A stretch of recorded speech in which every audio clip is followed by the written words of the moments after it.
Halo? Nggak denger nih, halo? Halo? Halo? Iya, kenapa kok nggak bisa sih suaranya kok hilang-hilangan?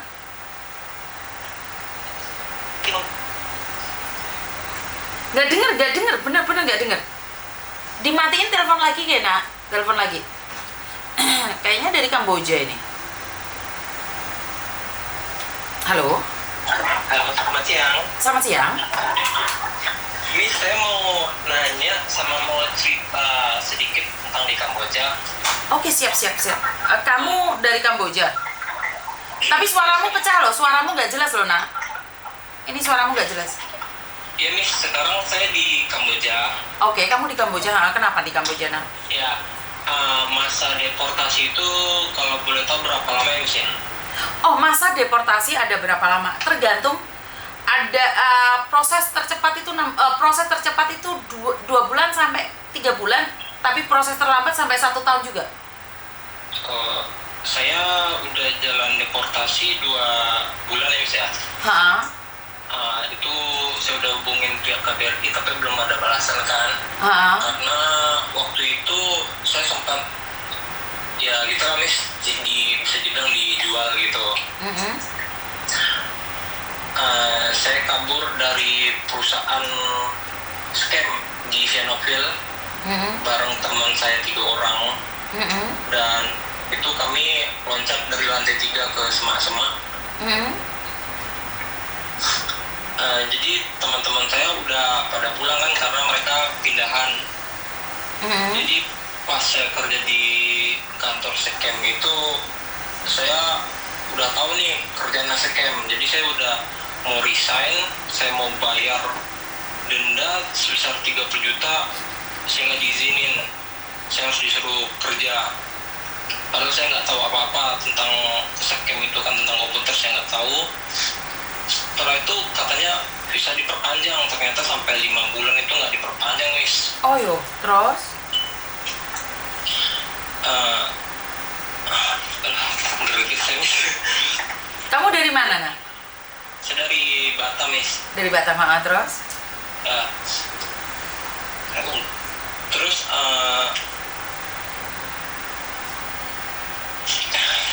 sedih saya, Miss. Yang lainnya sudah pada pulang, kamu belum pulang karena kenapa?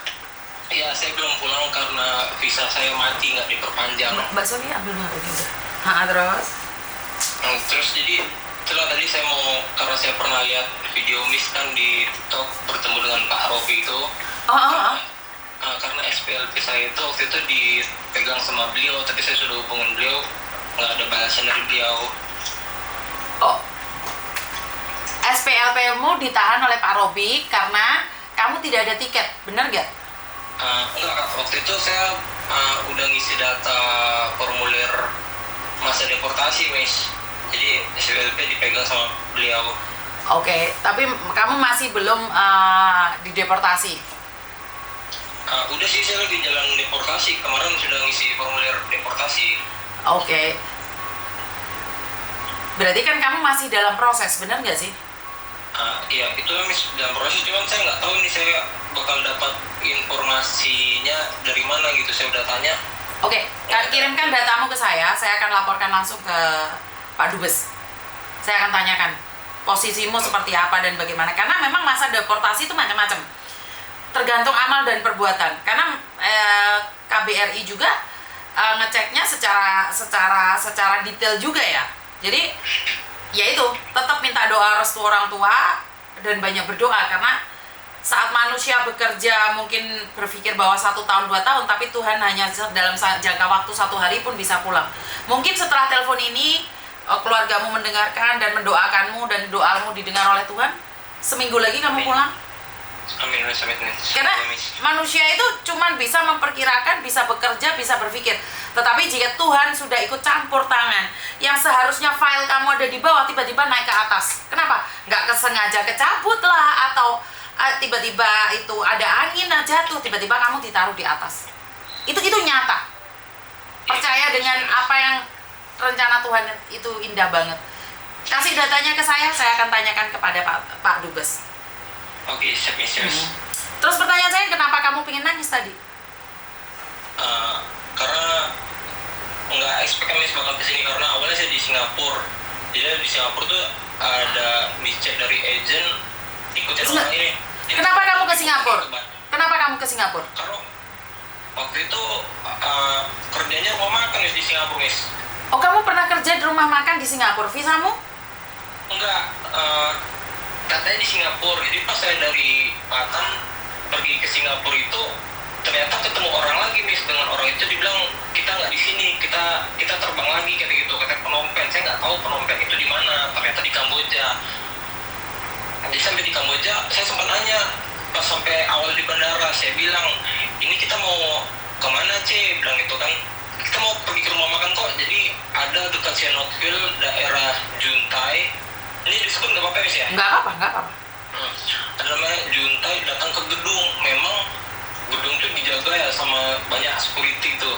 Di bawah gedung itu memang ada rumah makan. Datang ke situ, duduk, ternyata cuma dikasih makan. Setelah itu dia ngobrol bahasa Khmer.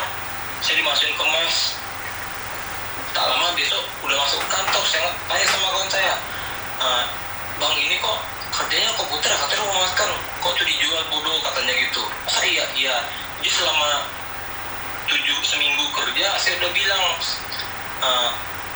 ngomong sama bosnya kan, kok visa saya sudah diperpanjang belum? Sudah, katanya gitu. Emang kenapa? Kalau belum saya mau resign kok, saya mau balik ke Indonesia. Saya nggak berani di sini. Gak bisa, kamu baru, katanya. Kamu kalau mau keluar harus bayar 60 juta, katanya. Kalau ada yang ngebus atau pindah perusahaan, kamu harus bayar 120 juta. Di situ ya saya mau nggak mau, saya harus kerja gitu Miss. Oke, berarti sekarang kan Miss Yuni selalu bilang nih, di luar sana itu di Singapura itu nggak ada kerjaan restoran. Percaya kan dengan omongan saya? Iya. Karena kalau kalian ke Singapura ada pekerjaan di Malaysia tiba-tiba tanpa pengalaman kerja di restoran, sebenarnya di titik akhirnya kamu itu dibawa ke Kamboja. Saat kamu di Kamboja, kamu udah nggak bisa berkutik lagi, nah. Ya, Miss, saya juga kaget pas di bandara gitu. Karena gini loh, mereka memperlakukanmu dengan sangat bagus saat kamu belum terbang. Naik pesawat dijemput, mungkin pakai Alphard, tidur di hotel, makan enak. Iya, karena kamu akan dimasukkan ke sindikat. Jadi kamu diperlakukan dengan baik agar apa, mentalmu siap untuk diterjang. Dan saya sudah bilang, gaji 60 juta bersih. Iya, bersih. Sama jantungnya, sama ginjalnya, sama iganya, sama nyawanya juga bersih. Karena itu jangan percaya omongan orang di luar sana. Karena yang bertanggung jawab atas dirimu sendiri. Sekarang kamu bisa nangis. Miss Yuni cuma bisa mendengarkan, tapi luka dan trauma itu kamu yang mengalami. Nyesel kan akhirnya, nak? Nah, saya misalnya di Kamboja sih Miss, karena kan waktu saya dapat informasi kerja rumah makan itu gajinya 500 ringgit Miss. Jadi saya nggak tergiur dengan dolar, enggak, karena ada banyak teman juga yang udah di Kamboja segala macam. Saya nggak tergiur memang gitu. Karena waktu di Singapura makanya saya mau, karena dekat kan. Iya, tapi kan nggak mungkin tiba-tiba milih kamu, sayang. Nggak mungkin job itu tiba-tiba milih kamu dengan pekerjaan yang enak. Kalau job itu ada, itu pasti keluarganya dulu yang dibawa, ponakan adiknya dulu dibawa pindah ke Singapura. Bener nggak sih secara logika kalau dipikir? Iya, bener sih Miss. Ya udah, nggak apa-apa. Sekarang ada tamu, kirimkan ke saya akan laporan ke Pak Dubes. Kamu itu masuk yang kloter kemana? Ya. Ya wes. Ada yang lain lagi? Mungkin saya cuma mau bilang lah sama anak-anak muda di Indo ya Miss ya,